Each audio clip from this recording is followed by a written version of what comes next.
तो पवन जी, आगे आपसे सवाल और है कि वर्तमान समय में 90% हिंदू समाज श्री राम जी की, श्री कृष्ण जी की या ब्रह्मा विष्णु महेश जी को इष्ट मानकर भक्ति साधना कर रहे हैं, तो क्या ये भी गलत है?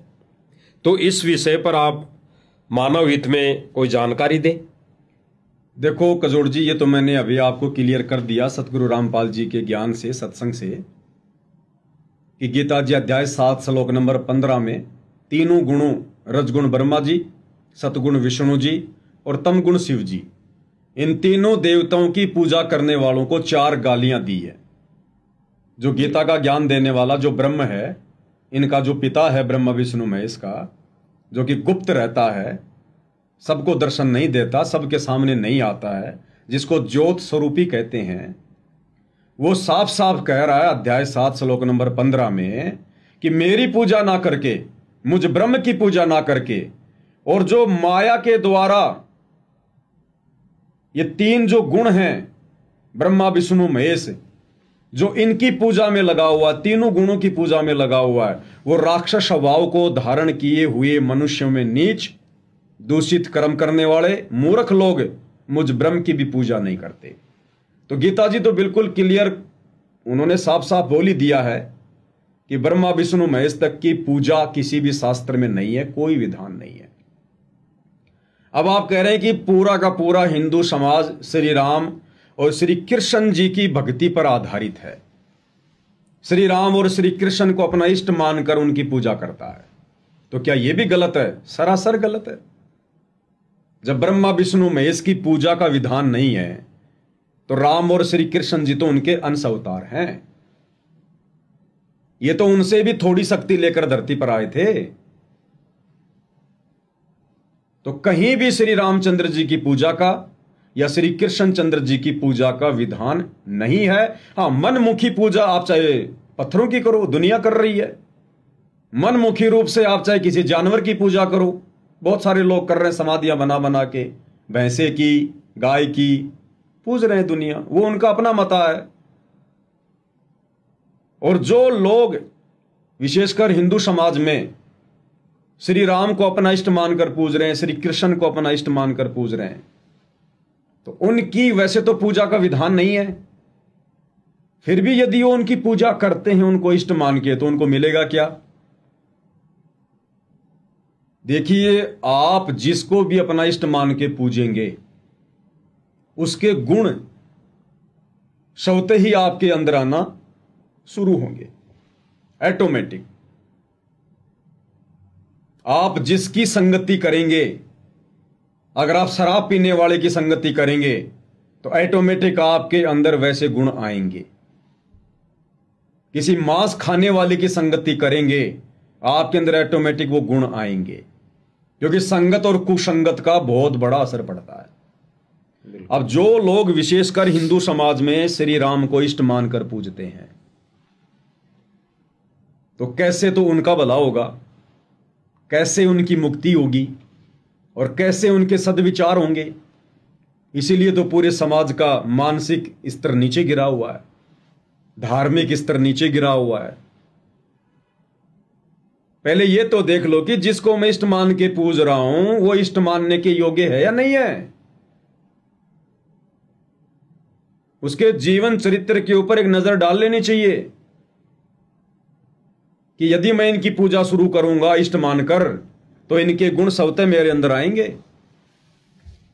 तो श्री रामचंद्र जी, जो कि त्रेता युग में राजा दशरथ के पुत्र थे, कौशल्या के गर्भ से पैदा हुए थे, जिनको मर्यादा पुरुषोत्तम की संज्ञा दी जाती है, अगर आप थोड़े ठंडे दिमाग से सोचोगे, निष्पक्ष होकर, मैं गारंटी देता हूं,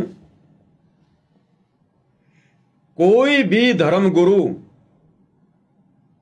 इस सवाल का जवाब नहीं दे सकता। कौन सा सवाल? कि श्री रामचंद्र जी ने अपने जीवन काल में अगर एक भी कोई धर्म का कार्य किया हो, तो आप उनके जन्म से लेकर उनकी मृत्यु तक उनके पूरे जीवन काल पर नजर दौड़ा के देख लीजिए, एक भी धर्म का कार्य श्री रामचंद्र जी के जीवन में आपको देखने को नहीं मिलेगा, सिवाय लड़ाई झगड़े और मार काट के। और क्या सीखेंगे हम उनके जीवन से? क्या सीखेंगे? अपनी औरत के ऊपर अविश्वास करना, यह सीखेंगे हम। जब 10 वर्ष तक सीता जी रावण की कैद में रही, उसके बाग में रही, उसके अधीन रही, और सीता जी को रावण ने बहुत ज्यादा जो है प्रताड़ित किया, डराया, धमकाया कि तू मेरी महारानी बनना स्वीकार कर ले, लेकिन सीता जी ने उसकी तरफ देखा भी नहीं। और उस सीता को रावण की कैद से छुड़वाने के बाद जब आप वाल्मीकि रामायण को पढ़ेंगे तो वाल्मीकि रामायण में साफ साफ लिखा हुआ है, रावण श्री रामचंद्र जी ने सीता को यह कहकर रिजेक्ट कर दिया था कि मैं तुझे अयोध्या वापस लेकर नहीं चलूंगा, तू अब मेरे योग्य नहीं है, हो सकता है तू रावण के संपर्क में आ चुकी है। अपनी पत्नी के ऊपर अविश्वास। लेकिन जब काफी लोगों ने समझाया, सीता जी ने भी हाथ जोड़ के प्रार्थना की, तब श्री रामचंद्र जी ने कहा कि पहले तू अग्नि परीक्षा दे, अगर तू रावण के संपर्क में नहीं आई है, उससे शारीरिक संबंध नहीं बनाए तूने, तो अग्नि में तेरा कुछ भी नहीं बिगड़ना चाहिए, और यदि तू रावण के संपर्क में आ गई तो तू जल के भस्म हो जाएगी। सीता तो पाक साफ थी, उसने अग्नि परीक्षा को स्वीकार कर लिया, और सबके समक्ष सीता जी जलती हुई, धधकती हुई आग में बैठ गई, और सीता जी का बाल भी बाका नहीं हुआ। तब श्री रामचंद्र जी को यकीन हुआ कि हां, सीता पाक साफ है। तो क्या सीखेंगे हम श्री रामचंद्र जी से? उनको अपना इष्ट मानकर उनकी भक्ति करके अपनी धर्म पत्नी के ऊपर अविश्वास करना। क्या इससे हमारे घर में झगड़े नहीं होंगे, मनमुटाव नहीं होगा? हमारी संतान पे क्या असर पड़ेगा? फिर अग्नि परीक्षा देकर सीता अयोध्या आ गई। उसके 2-3 वर्ष बाद श्री रामचंद्र जी ने लोगों के कहने से, एक धोबी के कहने से, सीता जी को फिर से जंगल में निकाल दिया, जबकि वो गर्भवती थी। और सीता ने कहा कि मुझे क्यों निकाल रहे हो, मेरा दोष क्या है? तो रामचंद्र जी ने कहा कि लोग तेरे विषय में ऐसा ऐसा कह रहे हैं कि जो औरत 10 वर्ष तक रावण के पास रही हो और उसको रामचंद्र जी ने अपना लिया, समाज में मेरी बेइज्जती हो रही है, मैं अपनी तौहीन सहन नहीं कर सकता। सीता ने कहा कि आपकी आंखों के सामने मैंने अग्नि परीक्षा दी थी, तुम मेरे ऊपर विश्वास करोगे या लोगों पे विश्वास करोगे?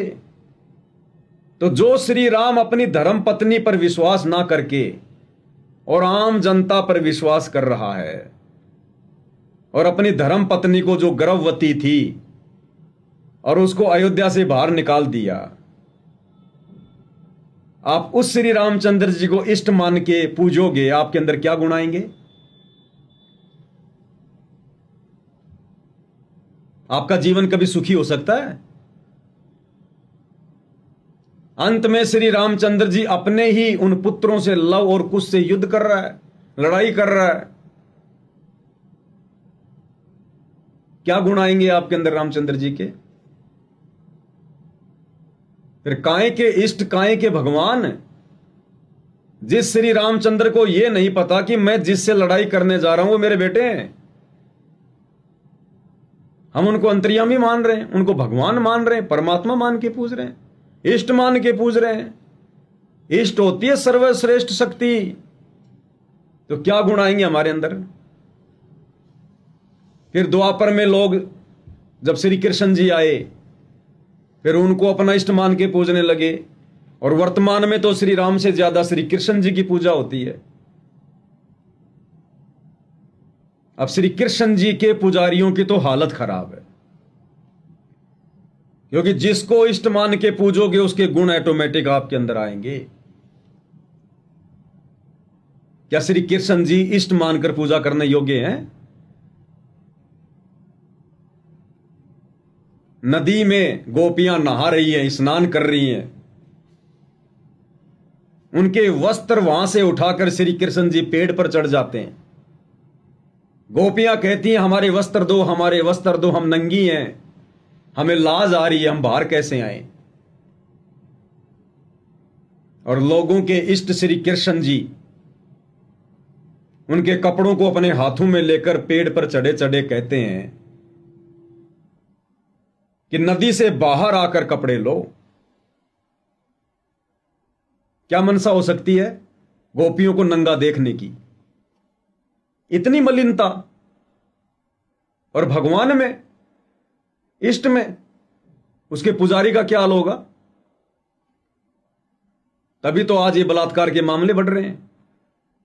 लोगों की कुदृष्टि पर नारियों पे जा रही है, क्योंकि जिसको हम इष्ट मान के पूजेंगे उसके गुण अवगुण दोनों आपके अंदर आएंगे ही आएंगे।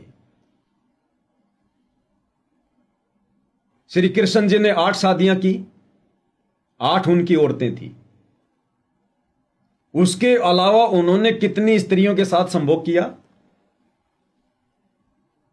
एक राजा से युद्ध में 16,000 कुछ औरतें जीत कर लाए, उन सबके साथ उन्होंने संभोग किया। गोपियों के साथ उन्होंने संभोग किया। कुब्जा का वो कुब्ज ठीक करके उसके साथ में उन्होंने मिलन किया। ये भगवान के लक्षण है। ये क्या भगवान भी इतना काम वासना में प्रेरित होता है? क्या भगवान भी कामी होता है? अरे लोग तो भगवान की साधना इसलिए करते हैं कि हमारे 5 विकार, काम, क्रोध, लोभ, मोह, अहंकार, ये हमसे दूर हों, जो भक्ति में बाधक हैं, जीव को स्थिर नहीं होने देते, उसकी बुद्धि को विचलित रखते हैं। और जिसकी हम इष्ट मानकर साधना कर रहे हो खुद ही कामी है, खुद ही वो क्रोधी है। कितने लड़ाई झगड़े किए होंगे, कितने युद्ध किए होंगे, तो हमारे अंदर क्या गुण आएंगे? क्या इंसान सुखी रह सकता है? क्या परिवार सुखी रह सकता है? तभी तो आज देख लो पूरी दुनिया में आग लगी पड़ी है, घर घर में झगड़े हैं, विषय वासनाओं की बौछार हो रखी है। क्योंकि जिनकी हम पूजा करेंगे उनके गुण हमारे अंदर आएंगे ही आएंगे। अब असल में पूजा करने योग्य इष्ट कौन है? असल में भक्ति किस भगवान की करनी चाहिए? अब इस विषय में केवल सतगुरु रामपाल जी ने आके बताया, वेदों को खोल खोल के बताया, गीता जी को खोल खोल के बताया, एक एक श्लोक को समझाया कि नादानो भक्ति तो उस समय शुरू होगी जब हमें पहले यह पता चलेगा कि भगवान कौन है। आज तक किसी ने बताया है तो नहीं, सतयुग से लेकर वर्तमान तक संत रामपाल जी के अलावा किसी ने बताया हो कि एक परमात्मा कौन है? आप उस महापुरुष का नाम बता दो। आपने शिरडी के श्री साईं बाबा का नाम सुना होगा। उनका क्या नारा था? सबका मालिक एक। एक मुंह से बोलते थे सबका मालिक एक, और यूं उंगली करते थे सबका मालिक एक। क्या उन्होंने अपने जीवन काल में कभी किसी को बताया कि वो सबका मालिक एक कौन है? उसकी क्या भक्ति है? वो कैसे मिलेगा? उनको खुद को नहीं पता था। केवल एक नारा बना रखा था, जैसे वर्तमान में लोगों ने नारा बना रखा है जय श्री राम। पता है ही नहीं जय श्री राम का, मुंह में तो गुटखा भरा है, नारा लगाते समय आधा तो थूक बाहर निकलता है। गाड़ियों के पीछे लिखा लेंगे हिंदू, कट्टर सनातनी। ना हिंदू की परिभाषा का पता, ना सनातन की परिभाषा का पता। उनकी गाड़ी का गेट देखिए आप, गुटखा जर्दे के थूक से लाल हो रखा होता है, मुंह से उनके बदबू आती है, फिर भी कहते हैं हम हिंदू हैं, हम सनातनी हैं, सनातन का झंडा विश्व में फहराएंगे। क्या करोगे? सबके गाड़ियों के गेट लाल करवाओगे, सबको श्री राम की भक्ति पे लगाओगे, श्री कृष्ण की भक्ति पे लगाओगे, घर घर में कामी क्रोधी लालची पैदा करवाओगे, पूरे संसार का बेड़ा गर्क करवाओगे। तो अपने आप को हिंदू कहने वाले, सनातनी कहने वालों से प्रार्थना है, थोड़ा धैर्य से काम लो। हम जानवर थोड़ी हैं जो भैंसे को भैंसा दिख गया तुरंत मारने को दौड़ पड़े, सींग में सींग फंसा दिया। हमें परमात्मा ने मनुष्य जन्म दिया है, हम इंसान हैं, जानवर नहीं हैं। हमारे को परमात्मा ने बुद्धि दी है विशेष, किसी की बातों पर चिंतन मनन करने के लिए, मंथन करने के लिए, सोचने विचारने के लिए। शील, संतोष, विवेक, दया, अक्षमा, ये कुछ परमात्मा ने हमें विशेष बातें दी है। तो लोगों को थोड़ा विचार करना चाहिए कि वास्तव में हम सनातनी है या नहीं है। ये चारों वेद क्यों लिखे गए हैं? मनोरंजन के लिए लिखे गए हैं क्या? ये 18 पुराण क्यों लिखे गए हैं?